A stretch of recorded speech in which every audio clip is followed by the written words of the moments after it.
هاتنی ئەو حاکمەی پەیامێکی زۆر گەورە بوو لە بۆ من تاوەکو زیاتر داکۆچی کارێکی تونتر بم لە مەشروعی مهرەبانی و دڵنەوایەکی ڕەب العالەمینیش بوو لە بۆ ئەوەی کە ئەو ماندیبوونانەی تووشم دەبوو کەوا ماندیبوونم لە پێشچاوی نەبیتن.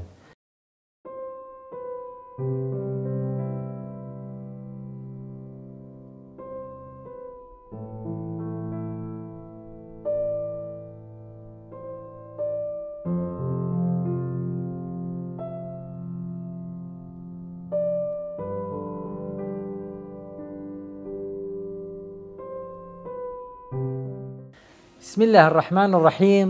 خۆشەویستان، هاتینەوە لۆ باسکردنی ئەو شتە سەیرانەی کە لە دروستکردنی نەخۆشخانەی مهرەبانی بەسەرمدا هاتیە. خۆشەویستان، لە سێ خاڵی کەوا لە محکەمە ئیداری تووشم بوو دەمانەوێت ئیشارەی پێ بکەم کەوا دەستی پەروەردیگار نەبی هیچ تەفسیرێکی تکەی نییە. ئەوەی کە باسم کرد ئەو حاکمەیە منداڵەکەی نەخۆش بوو، هینیان عیلاجم کرد. ئێوارەکەی تەلەفۆنی لۆ کردم، گوتی دکتۆر زۆر سوپاست دەکەم. گوتمیانی جەنابی حاکەم، وا دەزانێت ئەو ئیشەی ئەو هەڵە ئاساییە؟ گوتی کویانی؟ گوتم لەبیرت چوو کە ئەتوو لە بۆ مەشروعەکەی دەتگوت ئەتوو ئەگەر خێرە دەکەی لە خستەخانەی حکوومەتی خێرێ بکە. فەرمووی ئێستاکە لە سێ سۆنەری هیچیان تەواجودیان نەبوو کە هێشتانەکە نەبوو بۆ سەعادێک، ئەمن هەر سێکیانمان کرد نەبوو سەعادێکی سۆنەر نەمابوو. ئەوە یەک. دوو، لۆ لە ئەو خستەخانە تایبەتیەی کاملایان پێدا نەندرا.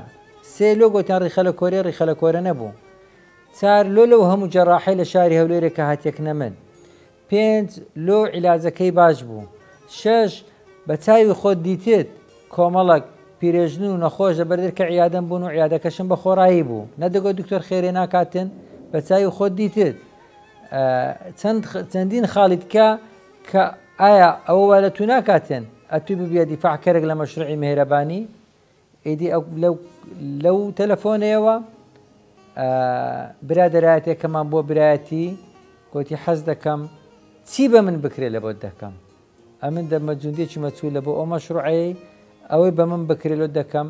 حەز دەکەم بێدا بنیشین بەیەکەوە کەوا ئەو یاسا و دەستورانی کە دامنایە ئەو چاوی پێداخشاندیتەوە لە ڕووی یاساییەوە هەموو شتەکانی تەمەشا کردی و چەند نقاتی قوت قانونی هەبووە کە تێیدا بەرجەستە کردیە. لۆ یەکەوەکو جوندێکی مەچول لەناو ئەو مەشروعیمە خزمەتکاری مەشروعی مهرەبانی بووە. بەڕاستی ئەوە دەستی پەروەردیگار بوو کەوا حاکمەک بێتن برێ ئەمن دەمە جوندێکی مەچول لە بۆ مەشروعی مهرەبانی سەردانی ماڵیم کرد. ئەو سەردانی ماڵی کردم، برادەرایەتێکەمان بووە برایەتی ئەو جارە لەوەی کەوەکو حاکمەک ئەو جارە بە تەواوەتی لە مەشروعی مهرەبانی گەویشت وەکو کەسێکی مهرەبان تەسەڕوفی دەکرد و لە هەر شوێنەکیش هەوڵیدا عیلاقاتی بەکاربینیتن لە بۆ ئەوەی ئەو مەشروعەیە سەر بکەویتن، چونکە زانی بەڕاستی مهرەبانی دەستی پەروەردیگاری لەگەڵا. ئەوەی تێگەویشت کەوا شتێکی ئیلاهیە و مهرەبانی هەدیەکی خوای گەورەی لە بۆ نەخۆشە فەقیرەکان، نەک مەشروعەکی بزنس و ئیشکردن و کارکردن. لێیە کە ئەوەی تێگەویشت کەوا بە هەموو هەوڵ و کۆشش بکاتن تاوەکو مهرەبانی سەر بخا. ئەوە یەکێک بوو لەو حاڵەتانەی کە لەگەر ئەو حاکمەی کە منداڵەکەی نەخۆش بوو. ئەمە بەردەوامی لەوەی کەوا شتی سەیر و سەمەرەترم توش بووە کەوا ئەو حاکمەیە هاتە بن ویست و حەزەکانی پرۆژەی مهرەبانی. هاتنی ئەو حاکمەی پەیامێکی زۆر گەورە بوو لە بۆ من تاوەکو زیاتر داکۆچی کارێکی تونتر بم لە مەشروعی مهرەبانی و دڵنەوایەکی ڕەب العالەمینیش بوو لە بۆ ئەوەی کە ئەو ماندیبوونانەی تووشم دەبوو کەوا ماندیبوونم لە پێشچاوی نەبیتن. یعنی مۆتیڤێشنێکی زۆر زۆر بەقووەت بوو لە بۆ من.